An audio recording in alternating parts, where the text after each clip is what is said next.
मान दुर्ग और महिषासुर। पौराणिक कथाओं के अनुसार एक समय की बात है, रंभ और करंभ नाम के दो भाई हुआ करते थे, जिन्होंने शक्तियों को प्राप्त करने के लिए घोर तपस्या की थी। उनकी तपस्या देखकर इंद्र को अपने राजपाट छीनने का खतरा महसूस हुआ और फिर इंद्र ने कुछ देवताओं के साथ मिलकर एक भाई को मार डाला, जिसका नाम करंभ था। रंभ को जब अपने भाई करंभ के मरने की खबर मिली, तो वह बहुत क्रोधित हुआ। इससे रंभ में बदले की आग लग गई और इसलिए वह अपनी तपस्या में और कठोर हो गया। उसने अपनी उपासना से कई देवताओं को खुश किया और उन्होंने उसे वरदान भी दिया कि वह बहुत शक्तिशाली हो और वह किसी से पराजित नहीं हो सकता, न तो देवताओं से और न ही राक्षसों से। एक बार रंभ ने एक मद भैंस को देखा और रंभ ने उसके साथ संभोग किया। इसी बीच एक नर भैंस आया और रंभ की हत्या कर दी। दुखद की बात यह थी कि रंभ ने किसी जानवर से सुरक्षित होने का वरदान नहीं लिया था। जानना चाहते हो पुराने मंदिरों के बारे में? अनोखे मंदिरों की अविश्वसनीय और रहस्यमय तथ्यों की कहानी। इस घटना ने मद भैंस गर्भवती होगी और उसने आग में कूदकर आत्महत्या कर ली। जिस क्षण वह आग में कूदी, उसी समय आग से आधा भैंस और आधा मानव बाहर आया, जिसका नाम महिषासुर पड़ा। महिषासुर ने देवताओं और दैत्यों को पराजित किया। उसने देवलोक पर हमला कर उस पर कब्जा कर लिया और सभी देवताओं को बाहर निकाल दिया। सभी देवता ब्रह्मा जी के पास गए। ब्रह्मा जी उन सब को विष्णु जी और शिव जी से मिलवाया। देवताओं ने विनाशकारी महिषासुर द्वारा उनके ऊपर किया गया अत्याचार बताया, जिसे सुनकर त्रिमूर्ति को बहुत क्रोध आया। इसके बाद त्रिमूर्ति की आंखों से ऊर्जा प्रकट हुई, जो एक नारी का रूप बनी। सभी देवता उस शक्ति को देखकर प्रसन्न हुए और सभी ने उस शक्ति को मान कहकर माना। इस तरह मां दुर्गा की उत्पत्ति हुई। भगवान शंकर जी ने देवी को त्रिशूल भेंट किया। भगवान विष्णु ने अपना चक्र निकाल कर देवी को दिया। वरुण ने देवी को शंख भेंट किया। अग्नि ने इसे शक्ति दी। वायु ने उसे धनुष और बाण दिए। देवराज इंद्र ने अपना वज्र दिया और ऐरावत हाथी ने अपना घंटा उतारकर देवी को भेंट किया। यमराज ने उसे कालदंड में से एक दंड दिया। वरुण ने उसे पाश दिया। प्रजापति ने स्फटिक की माला दी और ब्रह्मा जी ने उसे कमंडलू दिया।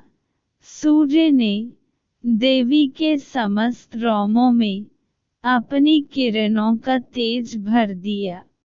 इसी तरह दूसरे देवताओं ने भी माता को आभूषण और अस्त्र देकर सम्मान किया। अंत में पहाड़ों के देवता हिमालय ने उन्हें सवारी करने के लिए एक बाघ दिया और उनका नाम महादेवी दुर्ग रख गया। उनके आशीर्वाद से दुर्ग ने बाघ पर चढ़ाई की और महिषासुर का विनाश करने के लिए निकल पड़ी। जब मां दुर्ग अमरावती के पास पहुंची तो उन्होंने एक शक्तिशाली गर्जन की, जिसने पहाड़ों को हिला दिया और समुद्र में विशाल लहरें पैदा की। महिषासुर ने अपने सैनिकों को यह पता लगाने के लिए कहा कि क्या हो रहा है। जब उसने सुना कि एक महिला उसे चुनौती दे रही है तो वह हंस और उसने कहा, उससे कहो कि मैं उससे शादी करके खुश रहूंगा। जब उनके दूत प्रस्ताव लेकर देवी के पास गए तो देवी ने उत्तर दिया, अपने राज्य से कहो कि मैं कोई साधारण महिला नहीं हूँ जो उससे शादी करने के लिए उत्सुक हो। मैं महादेवी हूँ और मेरे पति महादेव हैं। मैं उन्हें अमरावती छोड़ने और दुनिया के नीचे अपनी जगह पर लौटने के लिए कहने के लिए आई हूँ। अगर वह नहीं गया तो मैं उसे नष्ट कर दूंगी।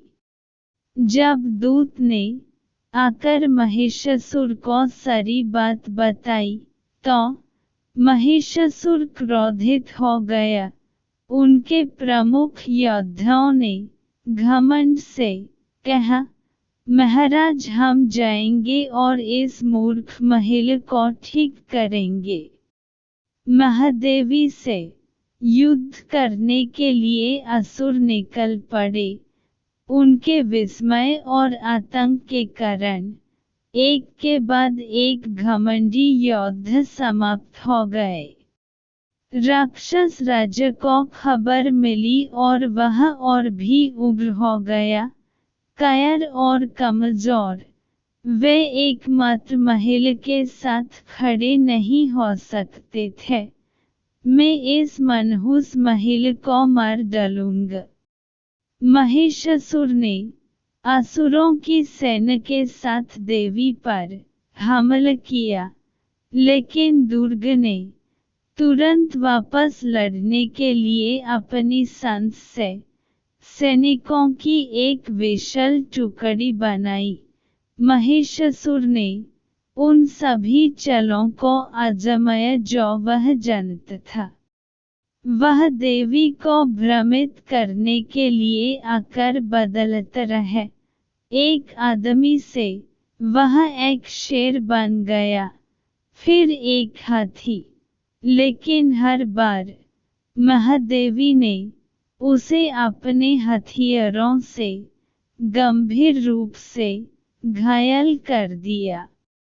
9 दिनों तक युद्ध चला। अंत में देवी ने असुर को मार डाला, जिसने फिर से एक विशाल भैंस का रूप ले लिया था। देवी ने उस चक्र से वार किया जो विष्णु ने उसे दिया था। इस प्रकार उसने महिषासुर के अत्याचार से दुनिया को मुक्त कर दिया। इंद्र और अन्य देवता फिर से स्वर्ग लौट आए और सब ठीक हो गया। तब से नवरात्रों के दौरान दुर्ग की पूजा की जाती है और उन्हें महिषासुर मर्दिनी कहा जाता है।